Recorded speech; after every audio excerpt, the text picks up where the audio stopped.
નમસ્કાર ખેડૂત મિત્રો, જય કિસાન જય ભારત। ખેડૂત ભાઈઓ, આજના એપિસોડમાં આપણી ચર્ચાનો મુખ્ય મુદ્દો જે છે એ મુદ્દો છે અત્યારના સમયે સીસીઆઈ તરફથી રૂની ઘાસળીઓના થઈ રહેલા વેપારની સાથે સાથે ખરીદીનો માહોલ, ખરીદીનો ઉત્સાહ અને વધતા ભાવો સાથે વેચાણમાં મૂકવામાં આવતી ઘાસળીઓના પણ ઠીક થઈ રહેલા વેપારો ઉપરાંત અંતિમ સ્વરૂપમાં અત્યારે સમગ્ર દેશમાં રૂના સ્ટોકની સ્થિતિ કેવી છે અને એ સ્થિતિના આધારે નવી સિઝનના શરૂઆતના દિવસોમાં અંતિમ સ્ટોક કેટલો બચી શકે અને અંતિમ બચવાના સ્ટોકની સંભાવનાઓના આધારે નવા વર્ષના બજાર ભાવની શરૂઆત કેવી થઈ શકે, આ મુદ્દાઓની ચર્ચા આપણે અવશ્ય કરીએ। પણ સામાન્ય રૂપમાં અત્યારના સમયે આપણા કપાસના ભાવોની જે સ્થિતિ ને ભાવોનું જે લેવલ છે એના તરફ એક સામાન્ય નજર આપણે અવશ્ય નાખવી જોઈએ। તો આજે 24 ઓગસ્ટ 2026 અને સોમવારના દિવસે આપણે જ્યારે ચર્ચા કરી રહ્યા છીએ ત્યારે શનિવારે ત્યાર પહેલાનો દિવસ, શુક્રવારનો દિવસ અને વીતેલું આખું અઠવાડિયું એ સમયગાળા દરમિયાન આપણા કપાસના ભાવોમાં નીચેના દરજ્જે આપણી નબળી ક્વોલિટીનો કપાસ 20 કિલોનો ભાવ લગભગ 1200 રૂપિયા આસપાસથી વેપારો શરૂ થતા હતા અને ઉપરમાં 1950 થી લઈ અને 2000 રૂપિયા સુધી પણ કોઈ ખેડૂતની ઉપજ વેચાય હોય એવા માર્કેટના ભાવોના લેવલ હતા।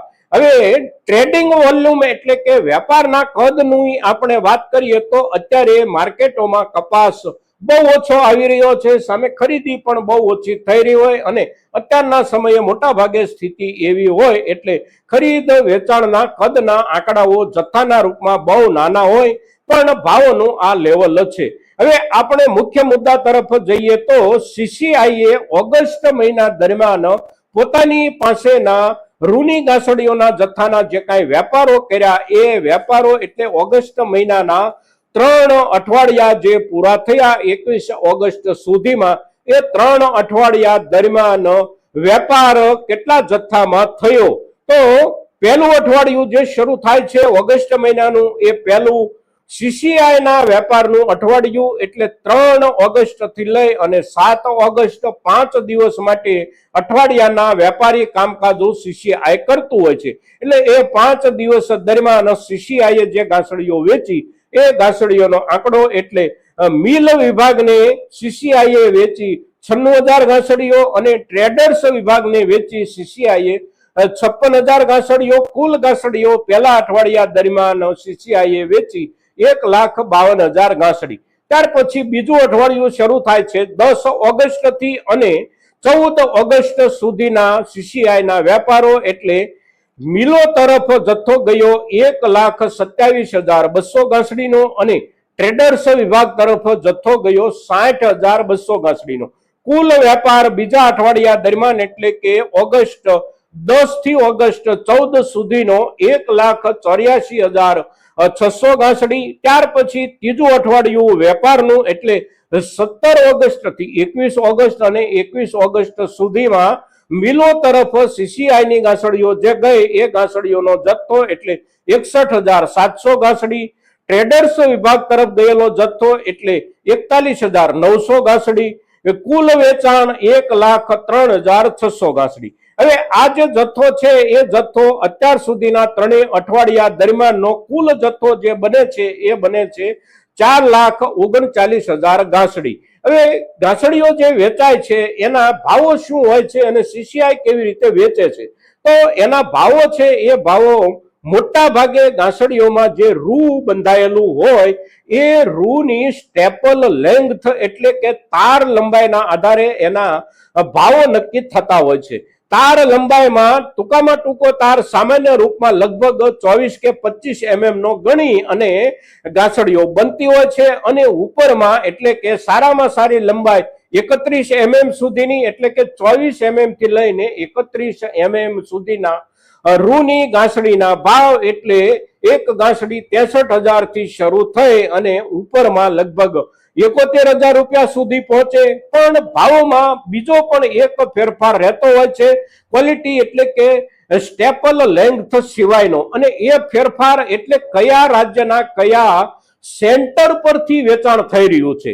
જે સેન્ટર પરથી વેચાણ થતું હોય એ સેન્ટર પરથી ઘાસડીઓ જ્યાં ડિમાન્ડ હોય ત્યાં પહોંચાડવાનું. અંતર ઓછું હોય તો ભાવોમાં થોડો વધારો મળતો હોય છે, અંતર વધારે હોય તો ભાવોમાં એની અસર બનતી હોય છે. એટલે દરેક રાજ્યના દરેક સેન્ટરોમાં કોઈ પણ એક જ વર્ગના ક્વોલિટીના રૂના ભાવોમાં પણ સામાન્ય ફેરફાર અવશ્ય રહેતો હોય છે.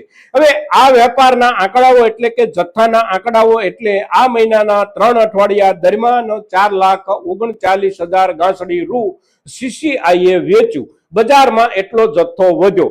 હવે કુલ અત્યારે એકંદર પુરવઠાની સ્થિતિ કેવી, અને અત્યારની પુરવઠાની સ્થિતિ એટલે સમાપ્ત થઈ જઈ રહેલી સિઝનના અંતિમ સમય દરમિયાનની પુરવઠાની સ્થિતિ, અને અત્યારની જે પુરવઠાની સ્થિતિ હોય છે એ પુરવઠાની સ્થિતિ એટલે નવી સિઝન શરૂઆતના બજારના ભાવોનો માહોલ અને બજારમાં ખરીદીના ઉત્સાહનો માહોલ.